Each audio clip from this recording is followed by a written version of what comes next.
La plastica è uno dei grossi problemi che abbiamo adesso e perché no, non utilizzarla più, si può bere benissimo un buon cocktail senza plastica o se no utilizzando una cannuccia, diciamo, una cannuccia biodegradabile.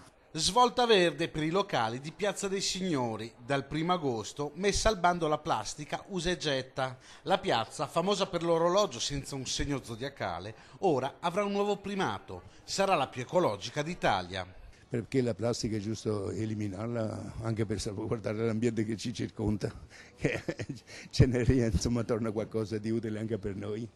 13 i locali che affacciano sulla piazza e che hanno scelto di usare stoviglie e bicchieri completamente riciclabili e compostabili. L'obiettivo che ci siamo dati anche insieme all'assessore all'ambiente Chiara Gallani e al sindaco Sergio Giordani è di provare ad anticipare a Padova i tempi dell'applicazione della direttiva che mette al bando la plastica usa e getta dal 2021.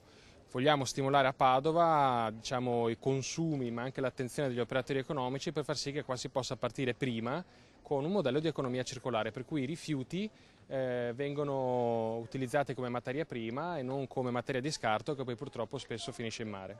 Una scelta che ha anche un costo per gli esercenti, che andranno a spendere dal 20 al 30% in più rispetto ai prodotti usa e getta, costo che garantiscono non ricadrà sulle spalle dei consumatori. No, quello assolutamente no, anche perché comunque il bicchiere e la cannuccia incidono veramente in maniera molto marginale sul costo del prodotto finito, che naturalmente invece è composto soprattutto dalla materia prima.